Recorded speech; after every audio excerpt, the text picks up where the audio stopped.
जय हिंद। नमस्कार। मैं आप सभी का अनुज्योत अपने अनुज्योत स्पीकिंग चैनल पर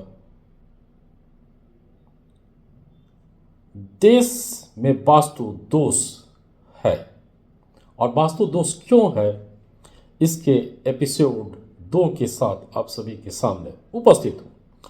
और ऐसा प्रयास शायद ही कहीं पर आपको सुनने को मिला, क्योंकि देश का वास्तु, हर घर का वास्तु अच्छा भी कर सकता है और देश का वास्तु, हर घर का वास्तु खराब भी कर सकता है। तो सबसे पहले महत्वपूर्ण बात यह है कि देश के वास्तु को खराब करने वाले तत्व कौन कौन से हैं, और जब तक इन पर चर्चा नहीं होगी, किसी का भी वास्तु कितने दिन तक सही रहेगा ये कहना मुश्किल ही नहीं, नामुमकिन है। दावे के साथ देश के अंदर वास्तु दोष है। काशी, अयोध्या, मथुरा के अलावा लगभग हर पुराने शहर में वास्तु दोष को पोषित होने दिया गया।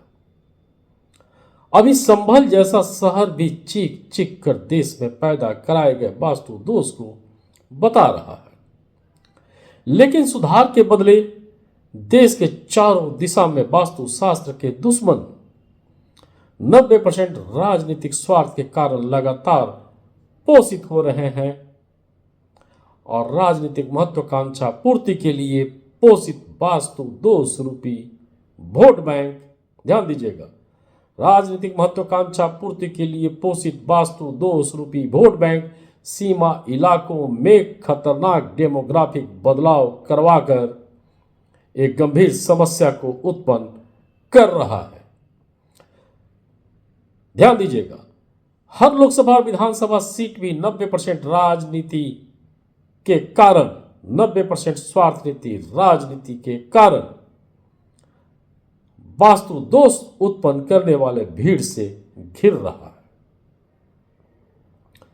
दरअसल ये सब देश के ब्रह्म स्थान यानी देश के आत्मा पर, यानी देश के आस्था पर 90% स्वार्थ नीति राजनीति का प्रहार है। और जब देश के आत्मा पर वास्तु दोष होगा, देश के आत्मा पर प्रहार होगा, तो हर घर में वास्तु दोष का होना निश्चित है। अफगानिस्तान, पाकिस्तान के इलाकों में भी कई हिंदू विद्वान थे, महत्वपूर्ण मंदिर और आस्था का केंद्र था। आज उस जगह के नागरिकों की बुजदिली ने या उस जगह के नागरिकों की नासमझी ने राजनीतिक महत्वाकांक्षा को बढ़ने दिया और इसके बाद वहां पर हिंदुओं के साथ हुई घटना, दुर्घटना किसी से छिपा हुआ नहीं है। हर हिंदू परिवार का दुर्दिन किसी से छिपा हुआ नहीं है। ध्यान दीजिएगा, 2024 का बांग्लादेश, 2024 का बांग्लादेश यानी इस साल का बांग्लादेश गला फाड़कर भारत के हिंदुओं को सचेत कर रहा है। 90% देश नीति नियम विरोधी राजनीतिक दल से सचेत रहने को बोल रहा है। फर्जी राजनीति, फर्जी सेकुलर लोगों से सचेत होने को बोल रहा है। भारत में संविधान बदलाव से एक देश एक नियम बनवाने के लिए बांग्लादेश के हिंदू चिक चिक कर भारत के हिंदू को सचेत कर रहे हैं, पर भारत की 90% स्वार्थ नीति राजनीति हिंदू में जाति का विष बोना चाह रही है, ताकि उत्तर के बाद, यानी उत्तर भारत के बाद पूर्वी भारत के तरफ से भी हिंदुओं का हर पल खतरे में रहे, देश का अस्तित्व खतरे में रहे, आने वाले भविष्य का अस्तित्व, पीढ़ियों का अस्तित्व खतरे में रहे। मेरे इस चैनल से जुड़े और वास्तु दोष के कारणों को पहचाने। वास्तु का मतलब यह नहीं कि उत्तर, पूर्व, दक्षिण को, पश्चिम को आपने ठीक कर लिया, आपने अपने घर में कुछ भी परिवर्तन करा लिया और आप निश्चिंत हो गए। आपके देश का उत्तर, दक्षिण, पूर्व, पश्चिम भी सुरक्षित होना चाहिए और जब तक ये ज्ञान और ये आत्मबोध खुद के अंदर नहीं आएगा, भारत की 90% स्वार्थ नीति राजनीति किसी भी वक्त हर चीज को बर्बाद करवा सकती है। इस्लामिक कालखंड में ब्रह्म स्थान रूपी मंदिरों को मस्जिद में बदला गया, ब्रह्म स्थान रूपी सनातनी मूर्तियों के अवशेष को दूषित करवाया गया। विदेशी इतिहासकारों के भी कई किताबों में इन सब दूषित कृत्यों का उल्लेख मिलता है। आजाद भारत में स्वार्थी राजनीति सारे सच को जानते हुए, ध्यान दीजिएगा, आजादी के बाद भारत में स्वार्थी राजनीति सारे सच को जानते हुए सनातनियों के साथ घोर षड्यंत्र कर उन क्रूर शासकों से भी ज्यादा जघन अपराध किया और देश के वास्तु दोष को बनाए रखने में क्रूर इतिहास का साथ दिया।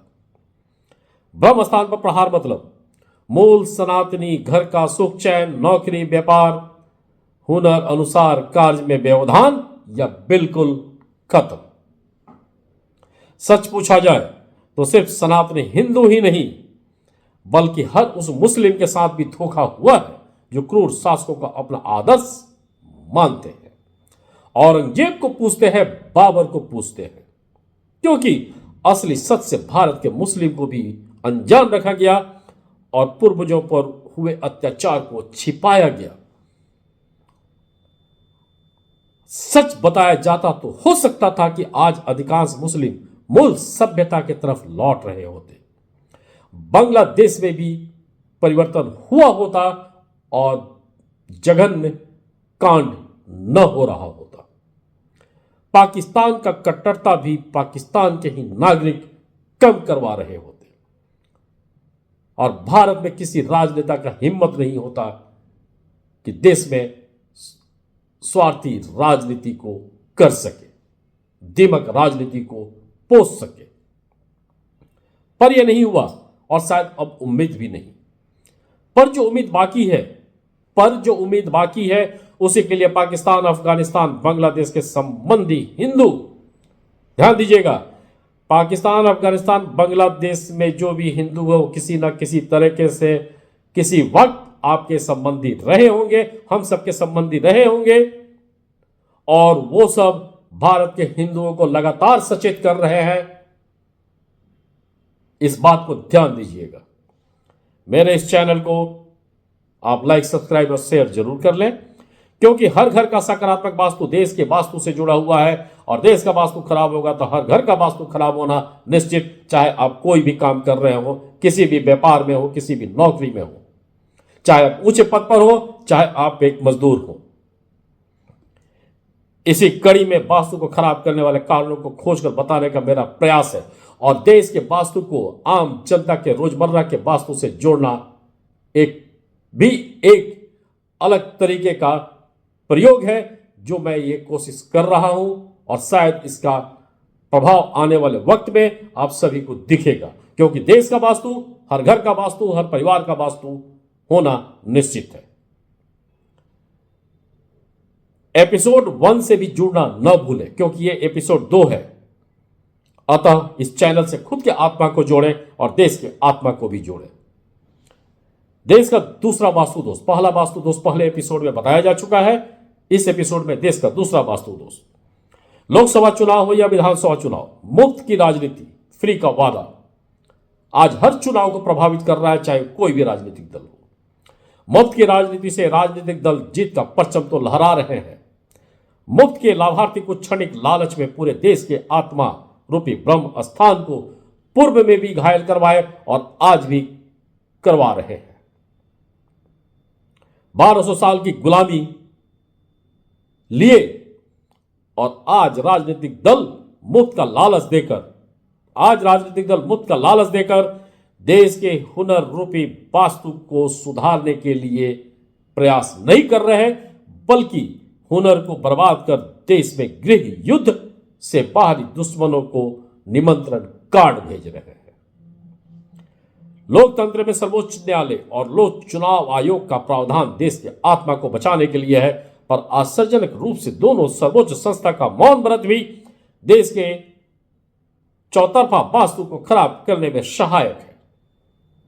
कई राज्यों में मुफ्त योजना राज्य के साथ देश के लिए भी अप्रत्यक्ष संकट बना हुआ है और अप्रत्यक्ष रूप से असली दंश देश के हर गरीब लाभार्थी के साथ देश का हर मिडिल क्लास झेल रहा है। मुफ्त का बिजली, मुफ्त का पानी, मुफ्त का राशन, किसान निधि सम्मान आदि आदि देश का वास्तु दोष है। हर कोने का वास्तु दोष है। हर गरीब मध्यम वर्ग का वास्तु दोष है। हर हुनर का वास्तु दोष है। हर उद्योग व्यापार का वास्तु दोष है।